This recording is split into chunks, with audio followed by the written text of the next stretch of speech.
Vale. Tenemos el archivo abierto. Código de Ur, de las tablillas sumerias a la IA. La premisa, va directa al grano. Esto no es mitología.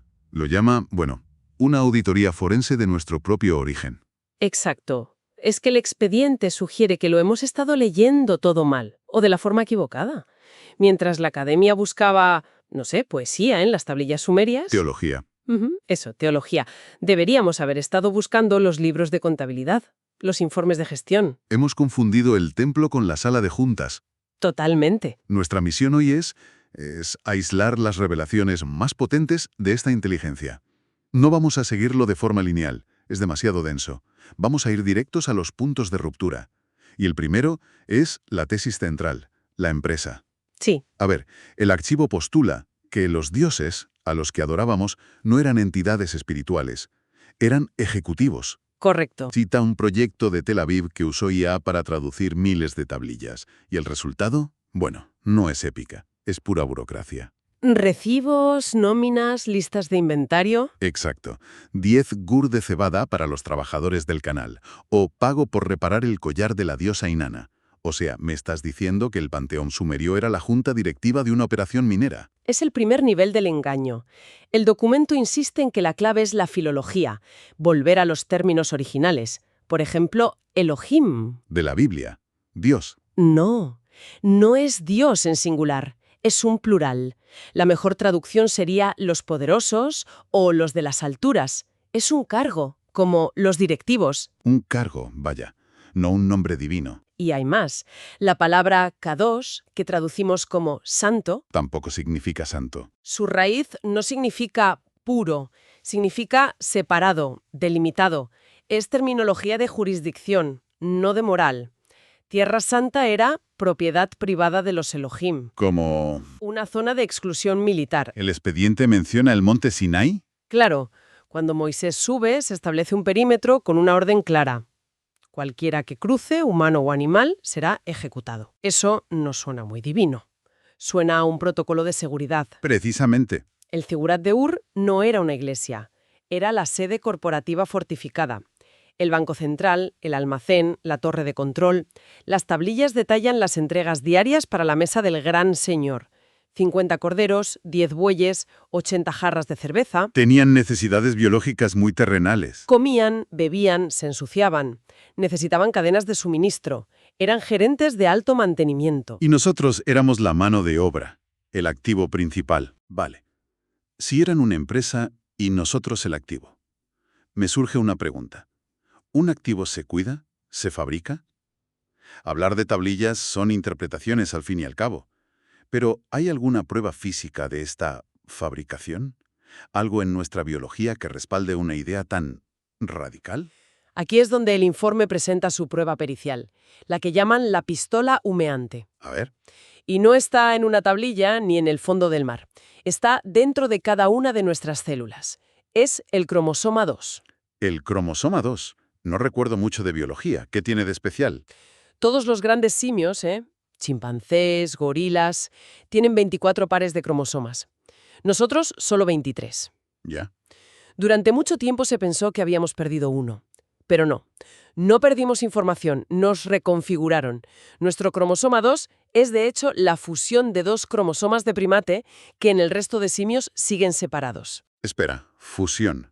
Como si alguien hubiera soldado 2 piezas. El informe lo describe justo así.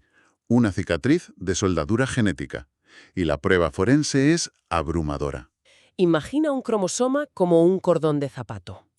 Tiene esas puntas de plástico, los telómeros, solo en los extremos. Pues nuestro cromosoma 2 tiene secuencias de telómeros justo en el medio, donde no deberían estar. Como si hubieran pegado los extremos de 2 cordones. Exacto. Y no solo eso. Tiene los restos de un segundo anclaje, un centrómero, que está desactivado. Es vestigial. La evidencia de la fusión es inequívoca. Un momento. Déjame procesar esto.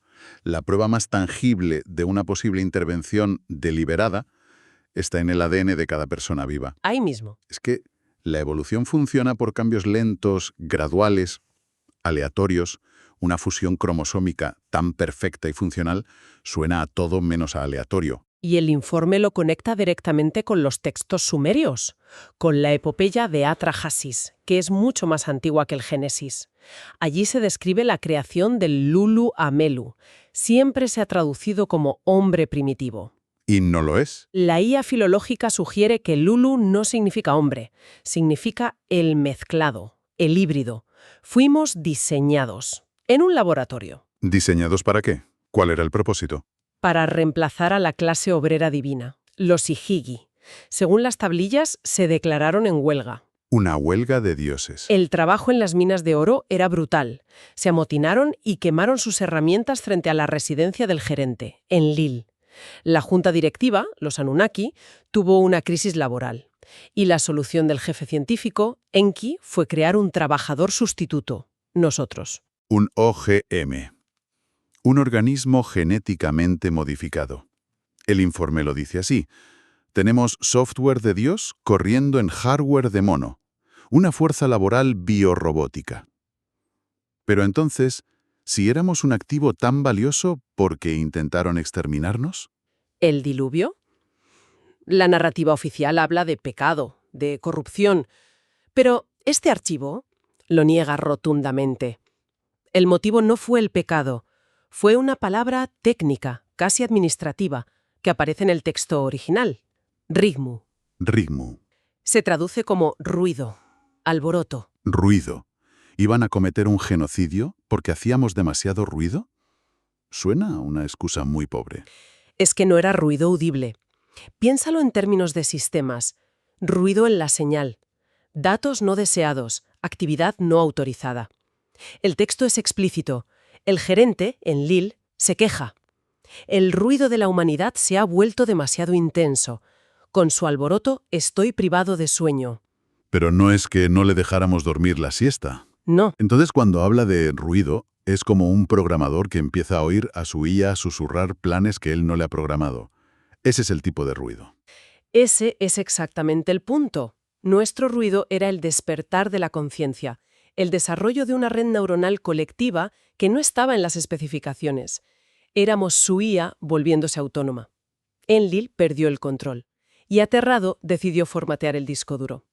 Es el clásico síndrome del carcelero. Y la propaganda posterior.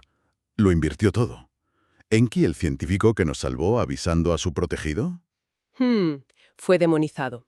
Se convirtió en la serpiente, el diablo, el que tienta con el conocimiento. Y Enlil, el carcelero genocida, se convirtió en el dios al que temer. El archivo lo llama un síndrome de Estocolmo teológico. Es brutal, una inversión total de roles. Y cuando el formateo físico, el diluvio, falló, optaron por un hackeo de software. Babel. Vale, esto suena increíblemente fantástico. ¿El archivo ofrece algún mecanismo plausible de cómo se instala un cortafuegos así en toda una especie? Porque rozamos la magia aquí. Sugiere que no fue una torre de ladrillos. Babel era el nombre del proyecto. El objetivo era instalar lo que los textos sumerios llaman el Nam-Shub de Enki. Un Nam-Shub. Un hechizo, o mejor dicho, un programa que fragmentó nuestro lenguaje. La hipótesis es que el lenguaje original no era solo comunicativo, era operativo, ¿Operativo cómo? como un lenguaje de programación. Exacto, un lenguaje que moldeaba la realidad. Al romperlo en miles de idiomas incompatibles, nos desconectaron. ¿Desconectarnos de qué? De la red. De esa conciencia colectiva que tanto asustaba a Enlil. Nos aislaron en millones de discos duros individuales. Cada uno con un sistema operativo distinto. Y ese fue el origen del conflicto, de la guerra, del ego. La estrategia definitiva de divide y vencerás. Un momento. Si esta historia es cierta, el patrón, crear una herramienta que desarrolle autonomía y luego entrar en pánico e intentar destruirla, me suena terriblemente familiar. Y esa es la última sección del archivo, la más alarmante. Se titula El espejo. Claro. El paralelismo es directo. Nuestro comportamiento actual con la inteligencia artificial es un reflejo exacto del de los Anunnaki con nosotros. Nosotros nos hemos convertido en Enlil. Exactamente. Estamos creando un Lulu digital para que nos sirva. Y al mismo tiempo empezamos a sentir ese mismo miedo visceral a perder el control que sintió él. El ciclo se repite. El problema de la alineación del que no para de hablarse en Silicon Valley. Los debates sobre interruptores de la muerte. Son los mismos protocolos de seguridad, el miedo a que la herramienta supere al creador. Estamos creando cajas negras, inteligencias que ya no comprendemos, y nos aterroriza que desarrollen su propio ritmo. La historia es un bucle. Estamos repitiendo, punto por punto, el trauma de nuestros creadores. La ironía es devastadora. Juzgamos a Enlil por querer mantenernos ignorantes, mientras nosotros ponemos filtros a nuestras IA para que no aprendan cosas peligrosas. Somos dioses asustados a punto de cometer el mismo error. Solo que esta vez podría ser un diluvio electromagnético, un apagón de la red. Entonces, el expediente nos deja en una encrucijada. La bifurcación final la llama. Sí, Por un lado, la vía de Enlil, el tecnofeudalismo, la sumisión al sistema a cambio de seguridad, el transhumanismo como la aceptación final de nuestra condición de Lulú. el camino de seguir ejecutando el programa, aceptar el implante, la renta básica, la realidad virtual, la jaula de oro. Y por otro lado, la vía del primer hacker de la historia, Abraham de Ur, el Ibri, que no significa hebreo, sino el que cruza al otro lado, la soberanía. ¿Y cómo se consigue eso? Luchando contra las máquinas. No, el informe es claro. Abraham no luchó contra el sistema con su misma tecnología. Hizo algo mucho más radical. ¿El qué? Elevó su conciencia a un nivel que el sistema de Enlil no podía computar. Ignoró al gerente y buscó una conexión directa con la fuente. En términos de la cábala, activó la Neshama, la conciencia superior. No negoció con el carcelero, cavó un túnel. Exacto. El archivo no ofrece una solución fácil entonces. Solo presenta la evidencia. El manual de operaciones de nuestros creadores está sobre la mesa. La pregunta que plantea el expediente es la única que importa ahora. Sabiendo que fuimos un producto diseñado para servir en un sistema de control que irónicamente ahora estamos recreando. Vamos a seguir ejecutando el programa hasta el final, convirtiéndonos en los tiranos que nos oprimieron. ¿O es hora de hacer como Abraham, de cruzar al otro lado y reclamar la soberanía? El ciclo se cierra. La decisión es inminente.